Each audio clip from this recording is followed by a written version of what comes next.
Hello friends, very good morning. জানতে হবে চ্যানেলে আপনাদেরকে সবাইকে স্বাগত। চ্যানেলে নতুন থাকলে চ্যানেলকে সাবস্ক্রাইব করে নেবেন, বেল আইকন প্রেস করে নেবেন। আর যারা ফেসবুকে দেখছেন তারা ফেসবুককে অবশ্যই ফলো করে নেবেন।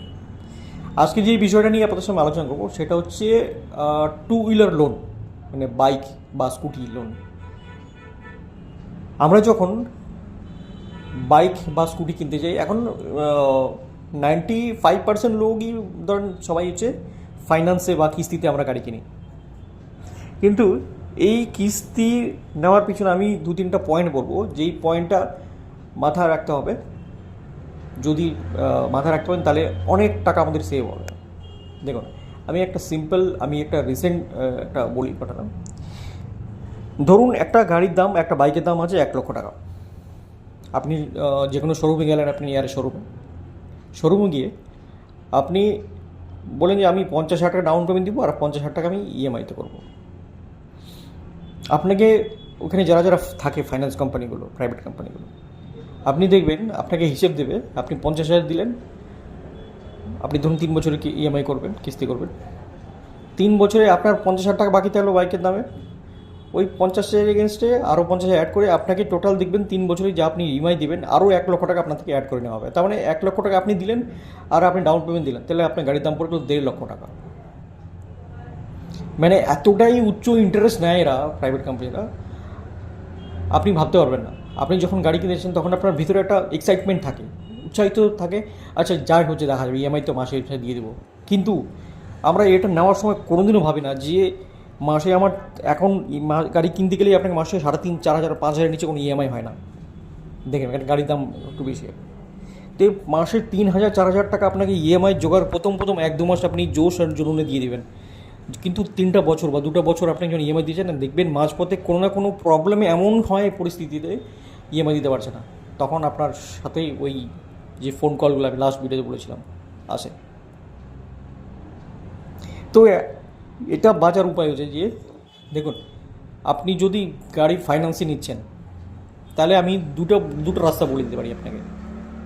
প্রথম রাস্তা, ধরুন 1,00,000 গাড়িটার দাম 1,00,000 টাকা আছে, তাহলে আপনি সরাসরি ফাইন্যান্সে না কিনে আপনি যেমন মাইক্রো ফাইন্যান্স কোম্পানিগুলো হয় না, বন্ধন বা আপনার উজ্জীবন বা আপনার আরও যেগুলো হয়, এইখান থেকে আপনি সরাসরি গিয়ে আপনি 1,00,000 টাকা লোন তুলে নিন মান্থলি বেসিসে।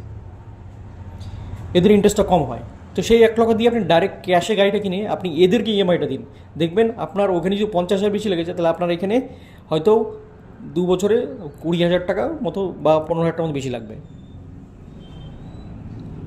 যদি আপনার লোন হয় বা লোন নেওয়ার মতো রাস্তা আছে, আপনার রেকর্ড ভালো আছে, আপনি আপনার মায়ের সাথে বা যদি আপনার বিবাহিত হন তাহলে ওয়াইফের সাথে আপনি গ্রুপ করে লোনটা নিতে পারেন।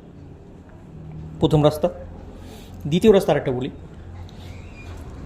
দ্বিতীয় রাস্তা হচ্ছে, আপনার যে ব্যাংকে অ্যাকাউন্ট আছে,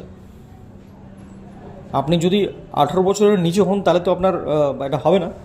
যদি 18 বছর হন, আপনি কোনো জব করছেন বা কোনো ছোটো বিজনেস আছে, তাহলে আপনি আপনার যে ব্যাংকে অ্যাকাউন্ট আছে, ঠিক আছে, যে ব্যাংকে আপনার অ্যাকাউন্ট আছে, প্রাইভেট ব্যাংক না, যেমন ধরেন আমি বলে দিচ্ছি state bank of India, Canara bank, union bank, Punjab national bank, আপনার উত্তরবঙ্গ ক্ষেত্রীয় গ্রামীণ ব্যাংক, করে কিনা জানি না, তারপরে আপনার United bank, bank of India, এই ধরনের যে ব্যাংকগুলো আছে না, বা প্রাইভেট ব্যাংকেও যোগাযোগ করতে পারেন, আইসিআইসিআই ব্যাংক, অ্যাক্সিস ব্যাংক।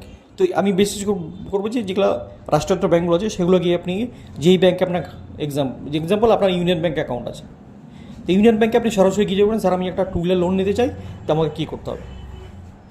তো যদি আপনার সিবিল ভালো থাকে আর আপনার যদি ওই অ্যাকাউন্টে লেনদেন ভালো থাকে, তাহলে আপনাকে অবশ্যই ওরা লোন দিবে একদম কম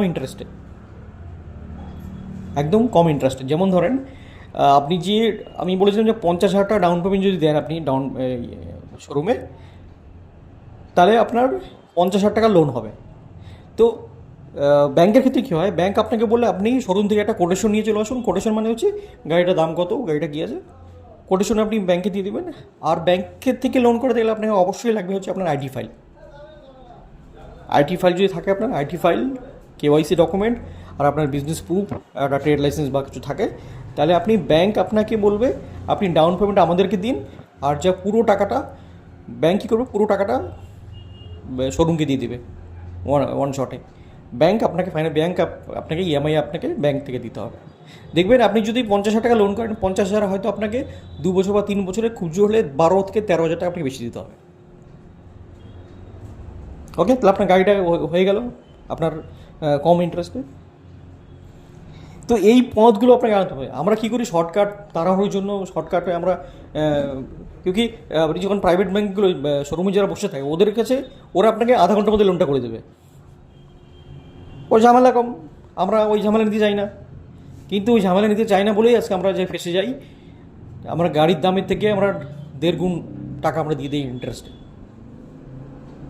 তো ফ্রেন্ডস, যদি দুটো পথ বললাম, এই দুটো পথ, আর যদি আপনার কাছে কোনো টাকা থাকে, এক্সট্রা ক্যাশ থাকে, তাহলে ক্যাশই নেওয়া আমার বেটার। তো এই যে প্রাইভেট কোম্পানিগুলো যে সাধারণ লোকে এইভাবে যে বাইক ফাইন্যান্সের নামে যে লুটে নিচ্ছে, এগুলোর কেউ শুনবাই না, কোনো শুনবাই নাই, কেউ শুনবে না আপনার কথা। গভর্নমেন্ট তো শুনবেই না, গভর্নমেন্ট তো এদেরকে রাইটস দিয়ে রেখেছে না, যে এত ইন্টারেস্ট দাও পাবলিককে, লুটে নাও। তো এই দুটো পথ আপনি বেঁচে রাখবেন, এই দুটো পথ যে কোনো একটা পথে নেবে, দেখবেন আপনার অনেক টাকা ইন্টারেস্ট কম পড়বে। আপনার মান্থলি ইএমআই দিতেও, ইএমআই যখন কম হবে আপনার হেল্পও হবে, যে কম ইএমআই দিচ্ছেন আপনি, ভালো লাগবে।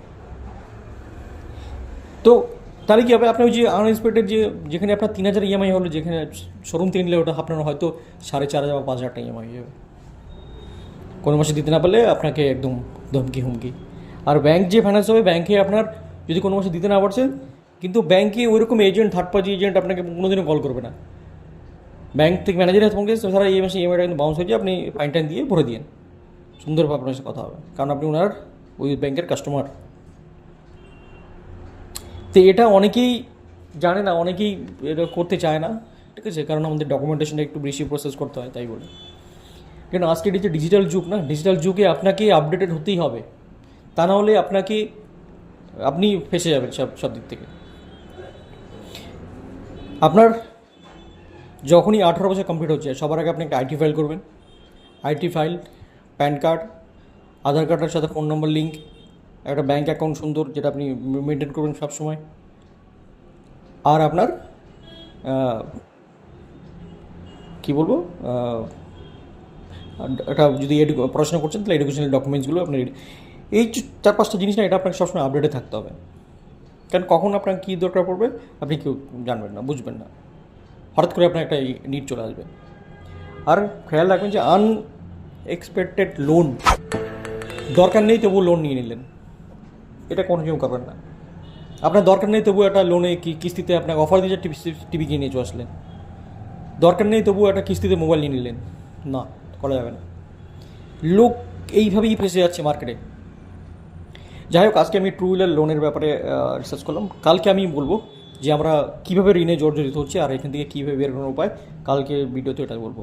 তো thank you so much. Video যদি ভালো লাগে অবশ্যই সাথে শেয়ার করবেন, আর যারা চ্যানেলে নতুন আছেন চ্যানেলকে সাবস্ক্রাইব করে নেবেন এবং বেল আইকন প্রেস করে নেবেন। যারা ফেসবুকে দেখছেন ফেসবুকে ফলো করে নেবেন। Thank you so much, take care, bye by.